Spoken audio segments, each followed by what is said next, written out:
स्फोटांची ही दृश्य सध्या आपल्या हाती आलेली आहेत। बहरीनमध्ये आता नागरिकांच्या सुरक्षेसाठी त्यांना सावध करण्यासाठी सायरन देखील वाजवला जातो आहे। ही दृश्य येतात बहरीनमधली स्फोटाची।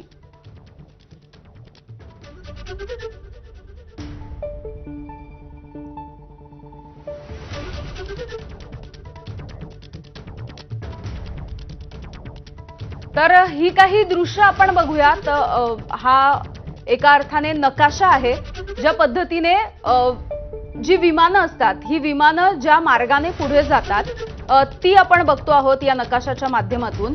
ज्या वेळेला या देशांवरती हल्ले करण्यात आले त्यानंतर विमानांचे मार्ग कशा पद्धतीने बदलले गेले ते आपण बघतोय, कारण आखाती देशांमध्ये आता बहुतांश असे काही देश आहेत ज्यांनी आपली हवाई हद्द बंद केलेली आहे, एअर स्पेस त्यांनी बंद केली आहे, आणि त्यानंतर आता विमानांचे जे मार्ग आहेत ते कशा पद्धतीने वळवले गेले आहेत, बदलण्यात आले आहेत, त्याची ही दृश्य आपण बघतो आहोत।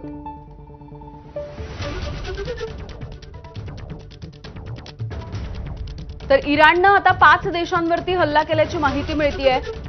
अमेरिका आणि इस्रायल यांनी मिळून इराणवरती दबाव टाकण्याचा प्रयत्न केलेला होता अणु करारावरून, मात्र याविषयी ज्या चर्चा सुरू होत्या त्या निष्फळ ठरल्या आणि त्यानंतर अखेर अमेरिका आणि इस्रायलनं आज इराणवरती हल्ला केलाय। अणु करारावरून अमेरिका आणि इराणमध्ये जो तणाव वाढला यानंतर हा हल्ला करण्यात आला आणि अगदी सकाळपासून इस्रायलनं इराणची जी राजधानी आहे तेहरान या ठिकाणी क्षेपणास्त्र डागली, मिसाईल्स डागले, आणि त्यामुळे या हल्ल्यामुळे आता तेहरानमध्ये स्फोटांचे आवाज ऐकायला आलेले बघायला मिळालेले होते। आणि या सगळ्याचं प्रत्युत्तर म्हणून इराणनं देखील आता हल्ला चढवलेला आहे। बहरीन, अबुधाबी, कतार, कुवेत अशा ज्या ठिकाणी अमेरिकी तळ आहेत त्या ठिकाणी इराणने आता हल्ला चढवलेला बघायला मिळतोय। त्यामुळे इराणच्या एअर स्पेस मधून सध्या विमानांची पळापळ झालेली आपण बघत होतो। इराणच्या नंतर आता इराक या देशाने देखील आपली जी हवाई हद्द आहे ती बंद केलेली आहे। तर इराणने बहरीनमधल्या अमेरिकेच्या तळांवरती हल्ले चढवलेत। आपण ही दोन दृश्य बघतोय। एकीकडे ज्या पद्धतीने मिसाईल हल्ले करण्यात आले त्यानंतर झालेला जो स्फोट होता तिथली दृश्य आपण पाहतोय डावीकडे, तर उजवीकडे आपण बघतोय की इराणच्या एअर स्पेस मधून कशा पद्धतीने विमानांची यानंतर पळापळ झाली त्याची ही दृश्य आहेत नकाशाच्या माध्यमातून। लढाईत आज आता आपण पाहतोय की इराणने ज्या पद्धतीने हल्ले केले त्यामध्ये जवळपास संपूर्ण मिडल ईस्ट, मध्य पूर्व आणि सर्व आखाती देश हे एक प्रकारे या युद्धात ओढले गेलेले आहेत। आपल्यासोबत चर्चा करण्यासाठी अनिकेत काळे आंतरराष्ट्रीय घडामोडींचे अभ्यासक आणि US स्टेट डिपार्टमेंटचे फेलो राहिलेले आपल्यासोबत आहेत। अनिकेत जी, अमेरिकेने अशा प्रकारे इराणवरती हल्ला करण्यामागचं मूळ कारण काय आहे आणि या सगळ्याला इस्रायल आणि अमेरिका दोघांनी मिळून इराण विरोधात हल्ला करणं आणि मग इराणने त्याला अशा प्रकारे प्रत्युत्तर देणं, तुम्ही कसं पाहताय? हा हल्ल्याची तयारी अमेरिका गेले काही दिवसापासून करत होती आणि काही दिवसापासून करत असताना त्यांनी इराणला त्यांच्या आण्विक चर्चेमध्ये सुद्धा अडकवून ठेवलं होतं आणि या चर्चा कुठेतरी यशस्वी होत आहेत, कुठेतरी निष्फळ होत आहेत, असं एक पिक्चर क्रिएट करून आज शेवटी अमेरिकेने त्यांच्यावर होणारा बहुचर्चित हल्ल्याला सुरुवात करून युद्धाला तोंड फोडलेलं आहे। आणि जसंच अमेरिकेने इराणवरती हल्ला केला त्याच्या उत्तरात इराणने GCC country Bahrain, Oman, Qatar, Kuwait, Saudi, Dubai या सगळ्या देशांवरती हल्ला करून इराणने त्याला जोरदार प्रत्युत्तर या ठिकाणी दिलेलं आहे। पण या सगळ्यामध्ये म्हणजे कारण काय आहे या सगळ्या युद्धाचं? म्हणजे जे अमेरिका किंवा इस्रायल सांगतंय की अण्वस्त्र कार्यक्रम, पण अण्वस्त्र कार्यक्रम इराण राबवतंय हा तर आरोप, किंवा या आरोपाच्या अनुषंगाने अनेकदा तो अण्वस्त्र कार्यक्रम आम्ही उद्ध्वस्त केला असे दावेही यापूर्वी इस्रायलने करून झालेत। मग आता नेमकं हा न्यूक्लिअर प्रोग्राम असा काय कारणीभूत ठरला, किंवा असं काय झालं होतं की ज्यामुळे अमेरिका आणि इस्रायलने थेट हल्ला करावा इराणवर? सोमेशजी, मागच्या वेळेस जेव्हा आपण व्हेनेझुएला बद्दल बोलत होतो तेव्हा मी एक गोष्ट मागच्याच ABP माझाच्या याच्यातच सांगितली होती की अमेरिका एक ठराविक कार्यक्रमाला उद्देशून कार्य करते। ट्रम्प असं वागताय त्याच्या मागे काही ट्रम्प यांची एकट्याचा निर्णय नाही आहे. अमेरिकेचे जे निर्णय होतात, अमेरिकेने इराण विरुद्ध घेतलेल्या युद्धाचा निर्णय असेल, व्हेनेझुएलाच्या राष्ट्राध्यक्षांना अटक करण्याचा निर्णय असेल, हा अमेरिकेच्या एक दूरगामी धोरणांचा एक परिपाक असतो. आता इराणचा जो अनिवर्सरी कार्यक्रम होता हा काही 1 वर्षापूर्वी सुरू झाला का, 2 वर्षापूर्वी सुरू झाला का, नाही, हा कार्यक्रम यांचा फार वर्षापासून याची तयारी सुरू आहे. कुठे ना कुठे ते आण्विक शस्त्र मिळवण्याच्या जवळपास इराण हे पोहोचलेलं होतं. आणि इराणला जर आण्विक शस्त्र मिळाले तर संपूर्ण मिडल ईस्ट म्हणजे ज्या देशांवरती आज इराणने हल्ला केला आहे त्या देशांची सुरक्षितता धोक्यात येईल. त्यामागचं नंबर 1चं कारण.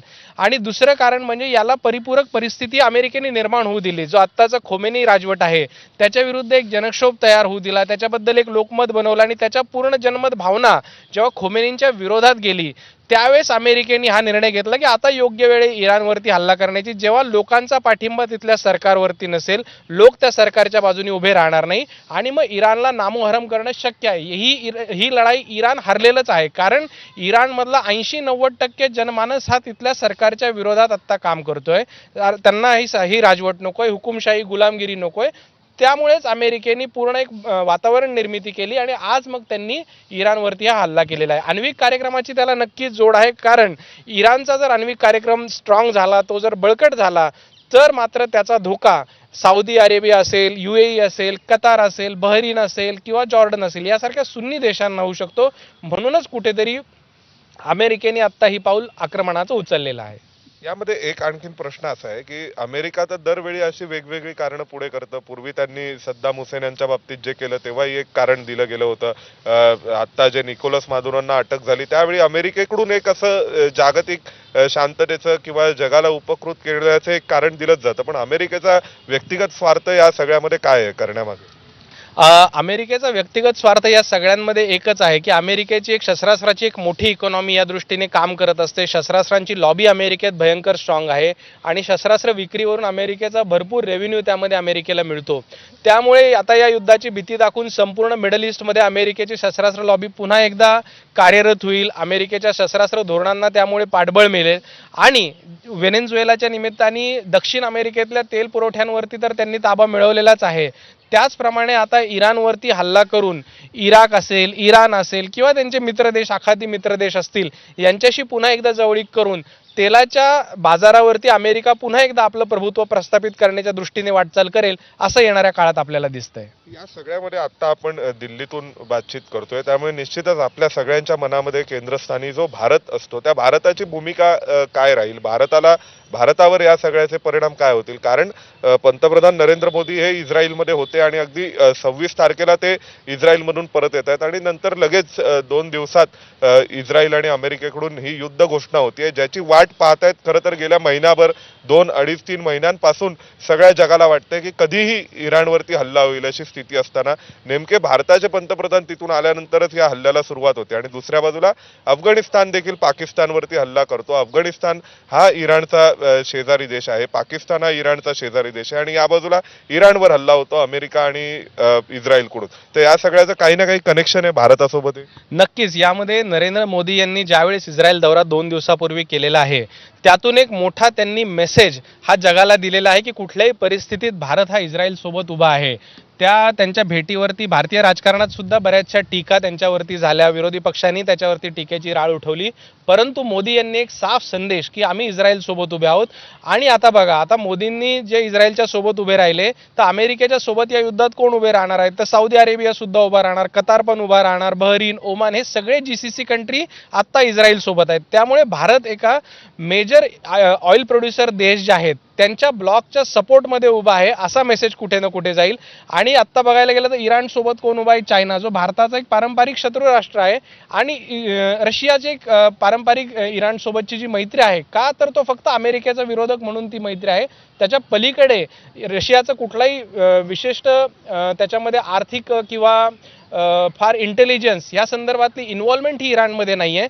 त्यामुळे भारताच्या दृष्टीने अत्यंत फायदेशीर ही व्हिजिट मोदींची म्हणता येईल, प्रधानमंत्री मोदींची, कारण त्यांनी ती व्हिजिट करून एक साफ संदेश दिला की आम्ही इस्रायल सोबत, अमेरिकेसोबत या दहशतवादाच्या या हुकुमशाहीच्या लढाईविरुद्ध आम्ही उभे आहोत. पाकिस्तान आणि अफगाणिस्तानचा जर विषय घ्यायचा झाला तर अफगाणिस्तानमध्ये कुठेतरी तालिबान राजवटीला याची कल्पना असणार आहे की येणाऱ्या काळात जेव्हा इराणवरती हल्ला होईल तर इराण तर या युद्धाचे एकूणच भारतावरती नेमके काय परिणाम होतील याविषयीचे विश्लेषण आपण जाणून घेतोय. तुर्तास एक छोटासा ब्रेक. बघत रहा एबीपी माझा. कार्यकर्ता या पुस्तकात